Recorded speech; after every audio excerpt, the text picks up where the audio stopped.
This is big news for the Yankees.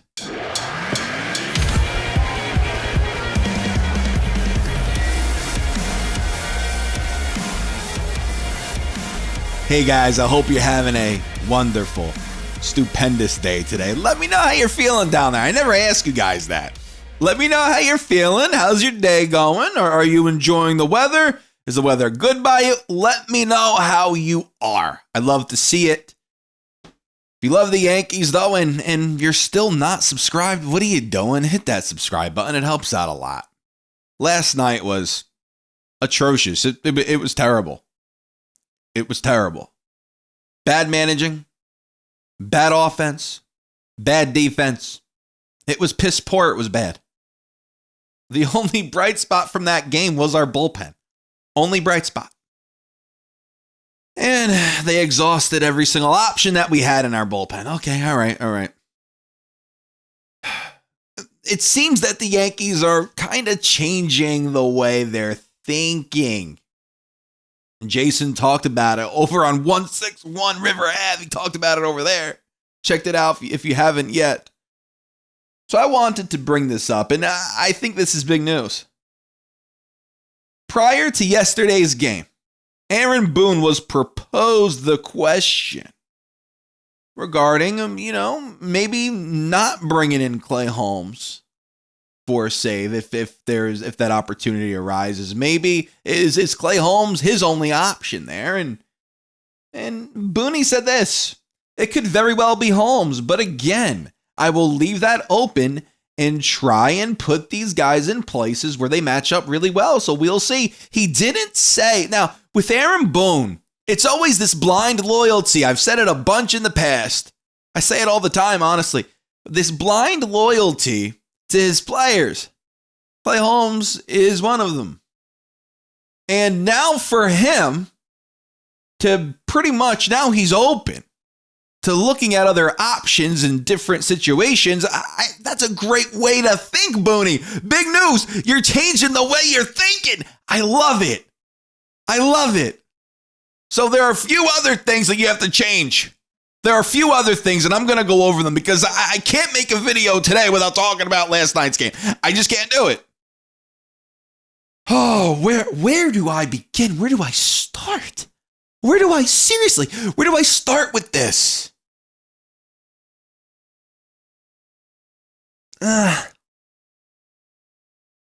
Alex Verdugo's he hasn't been productive, okay? I don't want to sound mean. I don't want to sound like I'm trashing him. He has not been productive. This season overall, he has just over 650 OPS. It's been bad. And his defense, we all like to think that his defense has been very good, but his WAR, I think it's even. I think it's just an even zero. An even zero. So, he's not really having too much of an impact on the field at all. I'm sick, and this is almost like beating a dead horse, but I'm going to beat it. I'm sick of them constantly going out there and benching Austin Wells. Ever since Jose's come back, they bench Austin Wells against left-handed pitching. Very annoying. Very annoying. You have to stop that. That's insane. So you're benching Austin Wells in favor of Trevino, right? Alex Verdugo against left-handed pitching this season, hitting .218 with a .593 OPS. It's awful. It's terrible.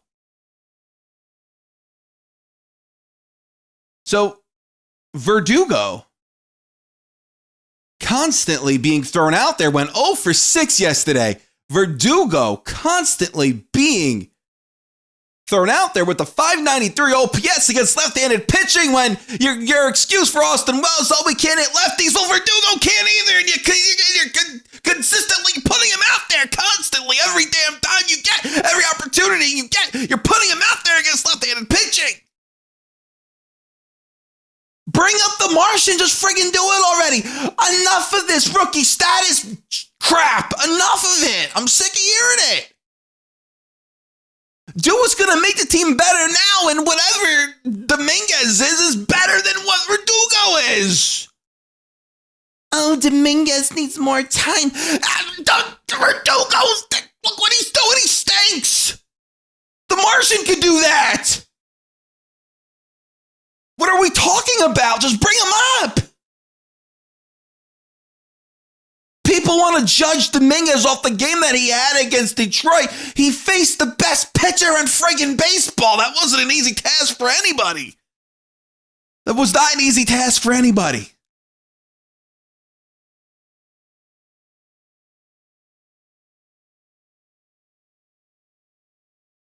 The same rules don't. It's the Yankees are changing the way they're thinking with Clay Holmes. I love it. Change it with everybody else, though, please, because last night you have a guy in there like Peraza who made one hell of a play over there at third base against the tarp. One hell of a play. Later on that game, that looked like that same play could have potentially been made by Cabrera, and he didn't make it. Later on, you're constantly taking out Peraza. The kid's hitting. I mean, a really small sample size, but he's putting the bat in the ball. And he's playing a very good third base. But we're going to take out Peraza. We're going to bring in Cabrera because we're taking out Peraza because, hey, a left-handed, now a righty's on the mound. Peraza against right-handed pitching this season has 7 home runs with a .348 on-base percentage. He's fine. So I don't know what numbers you're seeing that are telling you that Oswald Peraza against right-handed pitching isn't very good. I don't understand what you're looking at because that's not true. Leave him in there. See what he does. You bring in Cabrera and he goes 0 for 3 anyway. The heck are we doing? Just leave Peraza in. But I don't mind bringing in Cabrera at that point, though. You're subbing out the wrong guy. You don't bring in Cabrera at the sub out for Peraza. You bring in Cabrera and you take DJ out. DJ's been terrible. I'm sorry, DJ. I'm sorry. You're not very good anymore, buddy. You almost have under 500 OPS.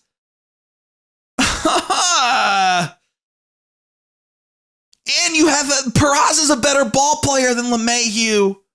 He's better defensively and better offensively. I'm just gonna say that. Peraza, let's put some respect on his name because I'm seeing what some of you guys are saying on Twitter, and I don't agree with you. It's a little ridiculous. Calling Peraza a bad ball player, bad this, bad that. It wasn't that long ago when he was considered the best defensive player in the organization. And he was. He was considered a better defensive shortstop than Anthony Volpe, who's exceptional over there, by the way. Exceptional. And Peraza's still excellent defensively. Elite. And you're taking him out in favor of keeping DJ LeMahieu in there. That's utterly ridiculous. This needs to change.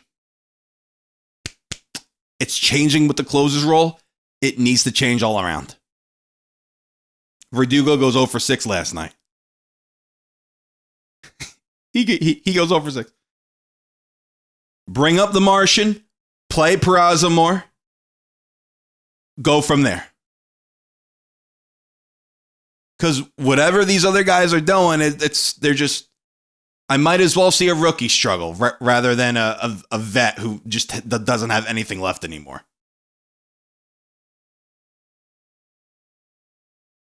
It's insane. It's insanity. The definition of insanity when you keep repeating it over and over again and getting the same result. Change it. You're changing it with Clay Holmes. Change it with the rest of your damn team. Please. And this Anthony Volpe stuff, listen, has he been productive offensively? No. No, last night, what, he had 2 hits? Great. But before that, the kid's struggling mightily. He's excellent defensively. He's excellent.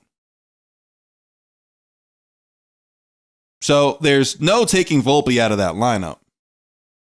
He's way too valuable over there. And it also might mess with the Yankees' marketing. Don't you guys know that?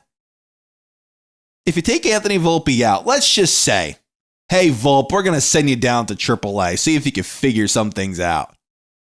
See if you can iron these kinks out. You send him down to AAA. You put Peraza over there as shortstop. Let's just say he plays a dazzling shortstop and he starts to hit. That looks bad for the Yankees. It does. It looks bad. So maybe they don't want to cross that bridge. It's a business, so I guess so. But Anthony Volpe, I think he's the wrong player to pick on. It's silly. It's stupid. But listen, guys. The Yankees need to change the way they think. And it appears they are. They're moving in that direction when it comes to Clay Holmes and the role that he serves. We'll see what happens. But thank you guys so much for watching. This video went on a little longer than I anticipated, but I had a blast. Thank you guys so much. We're live streaming again on Friday. So we're getting back to that 5 o'clock p.m. So be there or be square. Thank you guys so much. This is Joe, and until next time, signing out.